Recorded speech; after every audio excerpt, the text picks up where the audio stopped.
voltamos a apresentar Espaço Ecológico, a comunicação a serviço do meio ambiente.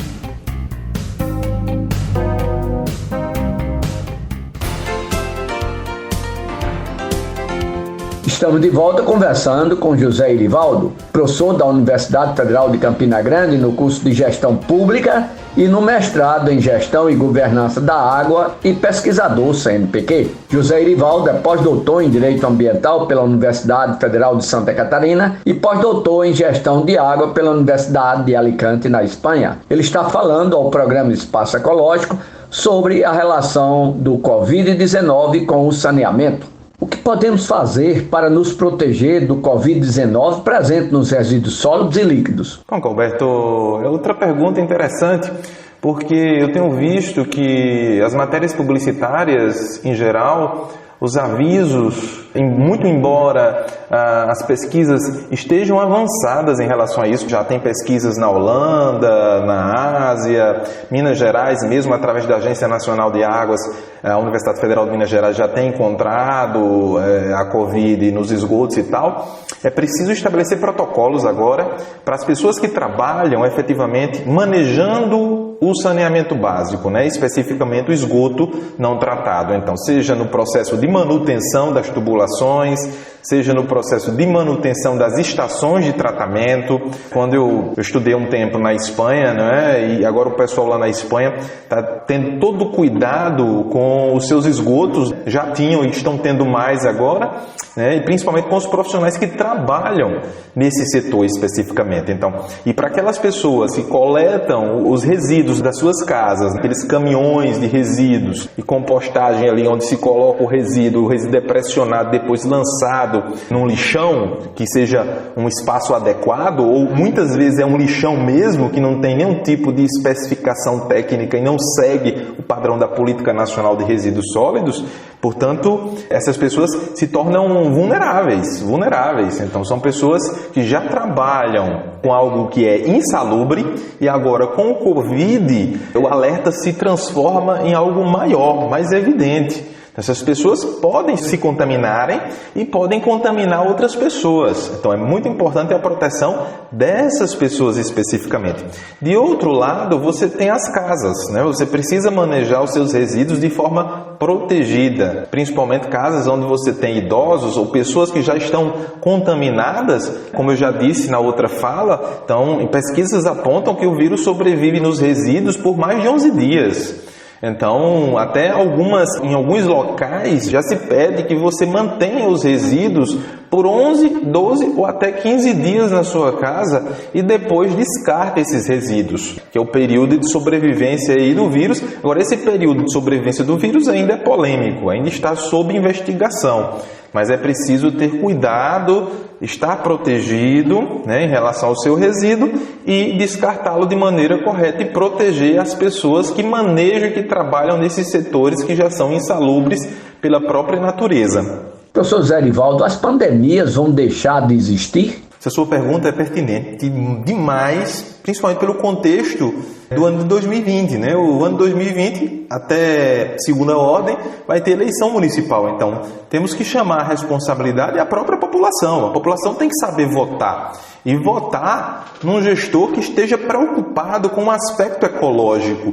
As pessoas confundem muito, Pensando que ecologia é coisa de esquerda. Ecologia é algo que pertence ao Greenpeace ou à Greta. Veja, ecologia é uma preocupação que diz respeito à nossa sobrevivência enquanto planeta.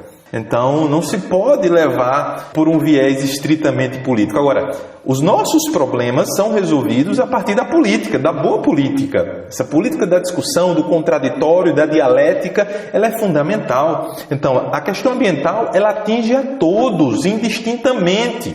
Claro que você tem uma crise de água, quem pode comprar água sofre menos, quem não pode comprar água sofre demais. Então, há também um desequilíbrio na distribuição desse ônus do problema também. Agora, Em relação à crise ambiental, você vê os efeitos se espalhando pelo mundo inteiro e atingindo, veja só a questão da Covid, está atingindo a todos por uma questão ambiental. E isso, a tendência é piorar. Então, na minha tese de doutorado, eu defendi um novo modelo para a segurança hídrica, por exemplo, para repensarmos essa questão, partindo de uma matriz ecológica. Então, enquanto hoje o Poder Judiciário, o Ministério Público, os gestores públicos pensam a escassez hídrica, a segurança hídrica, a partir da matriz da escassez hídrica, estou propondo um programa de segurança hídrica ecológica. É preciso se pensar a segurança hídrica a partir da qualidade dessa água, não só quantidade, mas qualidade.